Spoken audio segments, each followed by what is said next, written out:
Hello, everyone, and welcome to...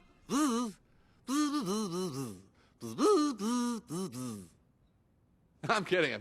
In this video, we are going to look at DreamWorks' Bee Movie, the brainchild and featuring the voice talent of comedian Jerry Seinfeld, directed by Simon J. Smith and Steve Hickner. This film is a really funny, lighthearted, kiddified look into the lives of bees, sometimes a bit too much of a look. The basic premise is Barry B. Benson, a bee, sues the human race because they're stealing honey from, like, the bee race.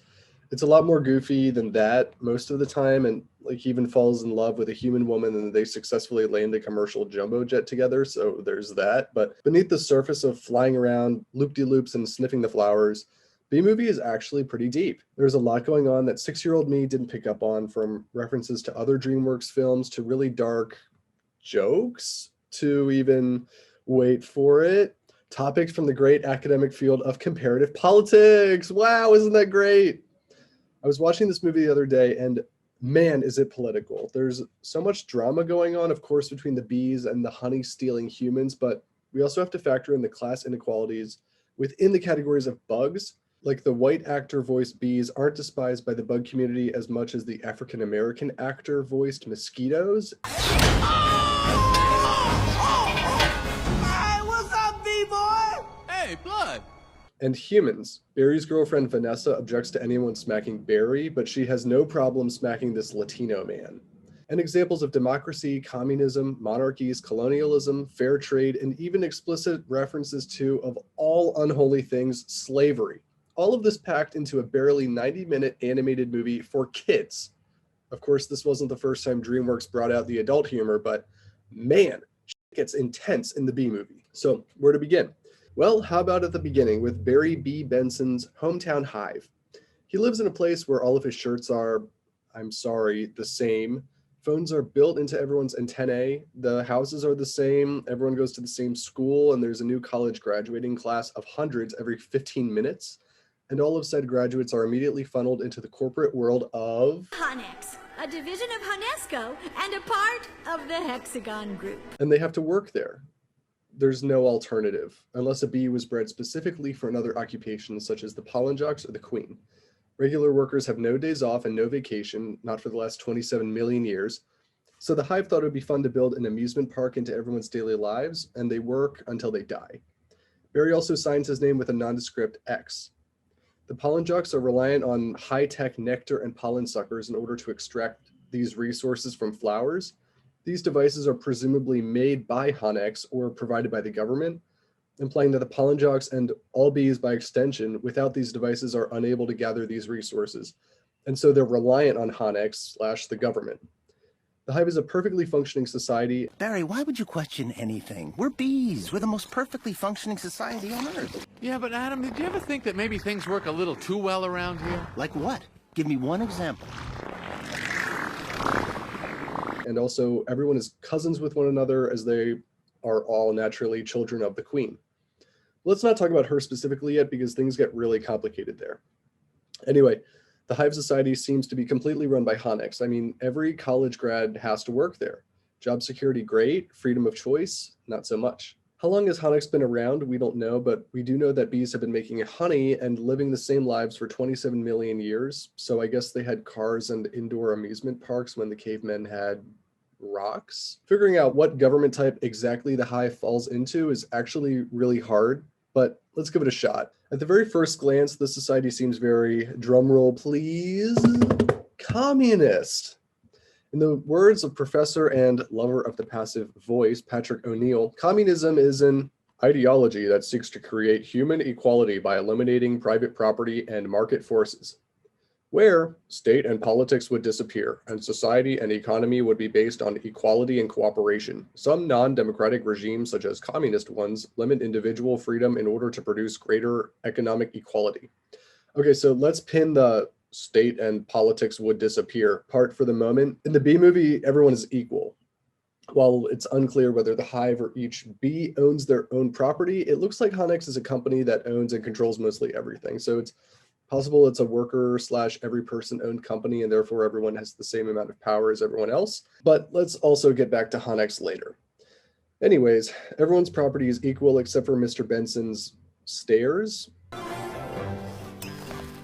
Why don't you use the stairs? Your father paid good money for those. And every bee works for their entire lives until they die, so that seems like a pretty good example of equality and cooperation. While of course there are different types of occupations, and the pollen jocks and the queen have been biologically bred differently than everyone else, they are bred in such a way in order to fulfill their assigned and more difficult jobs, and they also probably work until death. Pollen is a status symbol, but then when has fashion never been a status symbol? You see how this whole communism thing is slowly but surely unraveling?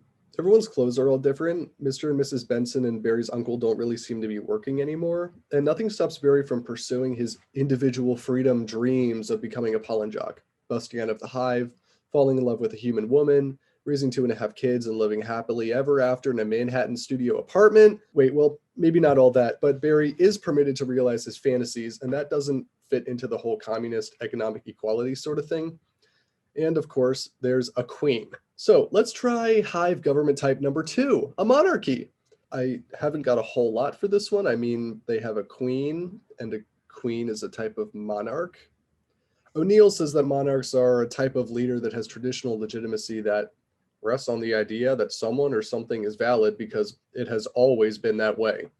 A rule that is built by habit and custom over time, stressing history, strongly institutionalized. This would be a non-democratic regime in which the political regime is controlled by a small group of individuals who exercise power over the state without being constitutionally responsible to the public. The public plays no significant role in selecting or removing leaders from office. He goes on, drawing on charismatic or traditional legitimacy, personal and monarchical rule often rests on the claim that one person alone is fit to run the country, with no clear regime or roles to constrain that person's rule. The ruler is not a subject of the state, rather the state and society are subjects of the ruler. So we have the queen, and queens have always ruled over bees for the past 27 million years. And so what they say goes because, well, it's been working out fine for 27 million years. In this system, the bees shouldn't be able to choose their queen because queens are bred and brought up to be queens from birth, scientifically. So it's a monarchy. That's about all I got for that one. So thanks for watching. All right, that's a wrap. But wait, there's more! Because later in the film, we find out something absolutely crazy that completely changes the game. Barry says it in passing, so I didn't even register it for the longest time, but here it is. My only interest is flowers. Our new queen was just elected with that same campaign slogan. The queen was elected? In that case, all science has to temporarily go out the window here. If the queen is elected, that means we're looking at democratic elections in a democracy. There are probably more than one candidate to be queen, and presumably elections happen at least every once in a while, or maybe after the old queen dies. O'Neill tells us, democracy can be fully defined as political power exercised either directly or indirectly by the people through participation, competition, and liberty. So the bees participate as voters in competitive elections and have the liberty to choose their desired queen. This means that all of the weird communist-looking things from before, like with the houses and working until you die, have to be traditions that have been passed down for generations that nobody has much of a desire to change. Or there's some other really weird thing going on with the economy, like with Hanex's control over everything. Because if they didn't want to work until death, they could hypothetically elect a queen to change that policy. It appears that in this democratic system with a ruler who sounds like she's not only your mom, but your monarch, or not, everyone is happy to be on equal standing with everyone else, to work hard every day for the rest of their lives, to be part of a perfectly functioning society regulated and owned and run by the queen, and, it seems, Hanex. Now, getting back to Hanex, I'm really confused. I don't have a lot to say about this quasi-government company entity, but my best guess is it's basically the only company in the hive and it has a monopoly on honey production. And so it probably is owned by the state / the queen, and everyone is happy with the way that is, and has been happy for the past 27 million years. Or, conspiracy theory, Hanex really runs everything, making the hive a corporatocracy, and manipulates elections to have their desired queen become president in some sort of non-democratic hybrid regime where the business owners are really the political and economic oligarchic leaders of the hive who are not held constitutionally responsible to the public. But baseless conspiracies aside, it looks like the hive is a happy, utopic democracy where everyone is loving life except for Jerry Seinfeld, who happens to sue the entire human race. So now let's move on to the second act of the film when Barry B. Benson speaks up, literally, and sues the human race for stealing honey. Things get tricky here too, but Barry's quick tour of the company Honey Farms provides us the best look into what exactly the humans are doing here that is really unfortunate and inhumane. But can it be inhumane if we're talking about bees? Anyway, Honey Farms and other honey production companies brought bees into artificial hives and practically enslaved them, forcing them to make honey under threat of a nicotine-filled smoking gun and under the rule of a bearded queen, who could be a bearded female, a transgender male, or a biologically male dictator imposed by the humans. For the sake of the argument, as scientifically speaking at least, the queen of a beehive is always a biological female who is unable to change her identity. We're going to stick with this last scenario, in which this is a biological male masquerading as a legitimate queen, who has likely been given power by the humans in exchange for helping perpetuate the enslavement of the hive. In these work camps, bees make honey to be sold by humans, with the bees receiving no monetary or other form of compensation. Barry goes to court over this issue and actually ends up winning. But let's break down the honey farm situation here along the lines of comparative politics. For starters, the sovereignty and autonomy of each honey farm's hive are non-existent. O'Neill tells us sovereignty is the ability to carry out actions and policies within a territory independently of external actors and internal rivals. And autonomy is the ability of the state to wield its power independently of the public or international actors. In the case of sovereignty, we are speaking of a state's formal and legal independence. In the case of autonomy, we are speaking of the informal, practical ability to act on that independence. So the bees do not formally or legally have their own state, as nobody recognizes each hive or collection of hives as a state. The bees have never before expressed their grievances or asserted their sovereignty to humans, let alone spoken to them. And the queen of each hive appears to be a puppet leader implanted by the humans. And we can't even start to talk about autonomy yet, as the hives aren't even independent. Rather, each hive could be classified either as a work camp, as Barry describes them, or as a colony, as O'Neill defines it. Colonialism indicates the physical occupation of a foreign territory through military force, businesses, or settlers. Now, the hives are obviously inside of human land in the human-run country of the United States, and they're not foreign, so the term colony doesn't exactly fit. But the governmental structure of the bees is still intact, as they still do have a queen, likely not democratically elected though. And the humans can't really physically occupy bee territory because, I mean, their territory is smaller than a human body. So technically speaking, yes, it's enslavement in domestic work camps, but I think using the colony lens here works in another way, as it signals other attributes of colonies that O'Neill describes, like the means by which empires are able to conquer other territories. Imperial powers possessed well-organized political systems and military structures, technological advances, and economic resources. These advantages were combined with a belief that imperial control was not only possible, but also necessary, just, and willed by God. Not only are the humans larger and more powerful technologically and militarily than the bees, as they trap them inside of man-made and economically efficient hives, and as they use smoking guns to addict the bees to nicotine and paralyze them, but the interestingly Southern honey industry lawyer Mr. Montgomery illuminates O'Neill's final point. Ladies and gentlemen of the jury, my grandmother was a simple woman. Born on a farm, she believed it was man's divine right to benefit from the bounty of nature God put before us.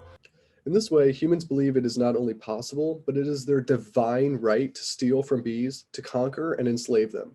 The colony aspect of this issue brings our attention to the stark differences between the human and bee ways of life, the miscommunication between both, and the need on the human's behalf to impose a dictator queen as their intermediary. This male queen is co-opted by the humans, the process by which individuals outside an organization are brought into a beneficial relationship with it, making them dependent on the regime for certain rewards. Then this male queen stands in for a real queen, as he likely reaps the benefits of obeying the humans, thereby making him dependent on the continuation of human control in order to maintain his level of power that would, in a normal beehive, be taken back over by a real, possibly even elected queen. Besides this dude, the humans also use coercion to make the bees work for them, a term described by O'Neill here. Coercion can be defined as compelling individuals by threatening their lives or livelihoods. Compliance with regime goals is often enforced through the threat or use of force against the population, sending a clear signal that those who oppose the regime or government will be dealt with harshly.